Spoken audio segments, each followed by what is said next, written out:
Hello friends, எல்லாம் நல்லா இருக்கீங்களா? இன்றைக்கி வந்து வீட்டில் சமைக்க வேண்டாம், வெளியில் போய் சாப்பிட்லாம் டிஃப்ரெண்ட்டாக அப்படின்னு சொல்லிட்டு பொள்ளாச்சியில் இருக்கிற ஃபுட் கலீஃபா அப்படிங்கிற ஒரு இடத்துக்கு கூட்டிகிட்டு போனாங்க. அங்கே பார்த்தீங்கன்னா ஒரு பெரிய புக்கவே கொடுத்துட்டாங்க.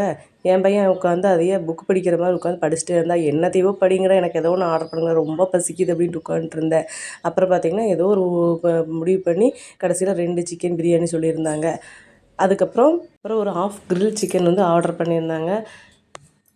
எல்லோரும் பார்த்திங்கன்னா எப்படா கொண்டு வருவீங்க பிரியாணி அப்படின்னு சொல்லிட்டு வெயிட் பண்ணிகிட்டே இருந்தோம். தண்ணி குடிச்சிட்டு பார்த்துட்டே இருந்தோம். அந்த கிரில் சிக்கனை பார்த்திங்கன்னா மயோனைஸோட அந்த முட்டைக்கோஸ் தலையெல்லாம் போட்டு கொண்டு வந்திருந்தாங்க. அது வந்து கொஞ்சம் டிஃப்ரெண்ட்டாக தான் இருந்தது.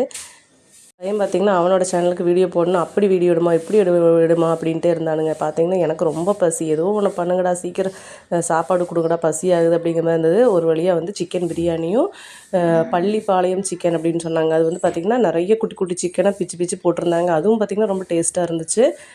அது கூட பார்த்திங்கன்னா தயிர் வெங்காயம் எல்லாமே நல்லா இருந்துச்சு, நல்லா மணமாகவும் இருந்தது. அது கூட வந்து பட்டர் சப்பாத்தி, பள்ளிப்பாளையம் சிக்கன் இது 2 கொண்டு வந்திருந்தாங்க. எப்படா பிரியாணியை போடுவோம் சாப்பிட்லாம் அப்படிங்கிற மாதிரி எல்லோரும் காத்துட்ருந்தாங்க. ஒரு வழியாக வந்து சிக்கன் பிரியாணி போட்டாச்சு. அது கூட நான் ஆர்டர் பண்ணியிருந்தோம்.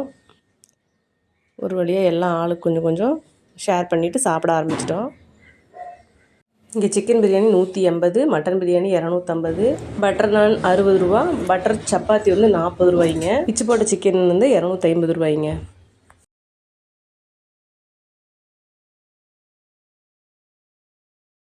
என்ன ஆனால் எல்லாமே கொஞ்சம் ரேட் அதிகங்க, ஆனால் சூப்பராக இருக்கும். என்ன தான் நம்ம வீட்டில் பிரியாணி செஞ்சாலும் இந்த மாதிரி கடையில் சாப்பிட்டா அது ஒரு தனி டேஸ்ட்டுங்க. எப்படி தான் செய்கிறாங்கன்னே தெரிய மாட்டேங்குதுங்க, அவ்வளோ டேஸ்ட்டாக இருந்துச்சு. என்னடா ரேட் இவ்வளோவா அப்படின்னு சொல்லாத அளவுக்கு எல்லாமே டேஸ்ட்டாக இருந்துச்சு. ஒரு வழியாக எல்லாம் சாப்பிட்டு வீட்டுக்கு கிளம்பியாச்சுங்க. பாய்.